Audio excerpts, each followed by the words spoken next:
ഇതുപോലെ ടെൻഷൻ അടിച്ചിട്ട് വർക്ക് ഈ അടുത്തുണ്ടായിട്ടില്ല. തുടക്കമൊക്കെ ഭയങ്കര സ്മൂത്ത് ആയിരുന്നു. ഒടുക്കം ഒന്നും പറയണ്ട. അയർലൻഡിൽ ജോലി ചെയ്യുന്ന ഒരു ചേച്ചിയാണ്.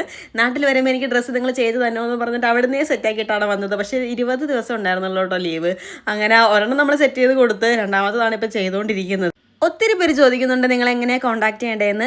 നിലവിൽ ഒരുപാട് ഓർഡേഴ്സ് ഇപ്പോൾ എടുക്കാനുള്ള പ്രാപ്തി നമുക്കില്ല കേട്ടോ. അതുകൊണ്ടാണ് അധികം അങ്ങോട്ട് എടുക്കാത്തത്. കാരണം വേറൊന്നുമല്ല, ഒരുപാട് നമുക്ക് വന്നത് കൂടുതലും കസ്റ്റമൈസേഷനാണ്. അതായത് നമ്മൾ തന്നെ മെറ്റീരിയൽ കണ്ടുപിടിച്ചിട്ട് ചെയ്ത് കൊടുക്കണം. മെറ്റീരിയൽ തപ്പിപ്പോകലെന്ന് പറഞ്ഞാൽ ഒരു ദിവസത്തെ ചടങ്ങാണ്. അതിനുവേണ്ടി നമ്മൾ പോകുമ്പോൾ നമ്മുടെ ഇവിടുത്തെ പരിപാടി നടക്കുകയില്ല.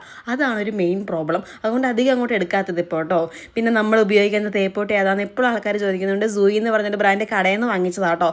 ഓൺലൈനിൽ കിട്ടും. സിൽവർ സ്റ്റാർ എന്നൊരു ബ്രാൻഡ് അന്വേഷിച്ചാണ് നമ്മൾ പോയത്. പക്ഷേ അത് കടയിലുണ്ടായിരുന്നില്ല. ഓൺലൈനിൽ ഫ്ലിപ്കാർട്ടിൽ നോക്കിയപ്പോൾ അതുണ്ട്.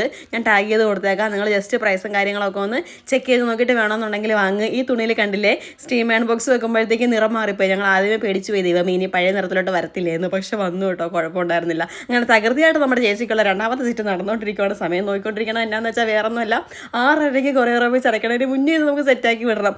ആദ്യമേ ഞങ്ങൾ ഈ സ്കാലപ്പിലെ ഒരു ഡിസൈൻ കൊടുത്തിരുന്നു. ഇതായിരുന്നു ഡിസൈൻ. അത് ഞങ്ങൾക്കും ഇഷ്ടപ്പെട്ടില്ല, ചേച്ചിക്കും ഇഷ്ടപ്പെട്ടില്ല. അവസാനം അതെല്ലാം അഴിച്ച് പറിച്ച് ദൂരെ കളഞ്ഞിട്ട് ഇങ്ങനെയാണ് ചെയ്തേക്കുന്നത്. 2 മണിക്കൂർ കൊണ്ട് എങ്ങനെയാണോ ഇത്ര സാധനം തുന്നി പിടിപ്പിച്ചതെന്ന് ഒരു ബോധവും ഇല്ലാട്ടോ. എങ്ങനെയോ ഒക്കെ ഒപ്പിച്ച് വെച്ചു. ശരിക്കും പറഞ്ഞാൽ ആൾ പോണതിന് തലേ ദിവസം ഇത് കിട്ടേണ്ടതായിരുന്നു. അന്ന് ശിവരാത്രി ആയതുകൊണ്ട് കൊറിയോഗ്രാഫീസ് അവധി ആയതുകൊണ്ട് കിട്ടിയില്ല. പിറ്റേ ദിവസം ആൾ അയർലൻഡിൽ പോണതിന് 1 മണിക്കൂർ മുന്നെയാണ് ഇത് കിട്ടിയത്. അതുകൊണ്ട് പാകാണോ എല്ലാം സെറ്റാണോ എന്നൊന്നും ഒരു വിവരവും ഇല്ല. എല്ലാം കറക്റ്റ് അയച്ചാൽ മതിയായിരുന്നു എന്ന് പ്രാർത്ഥിക്കാം.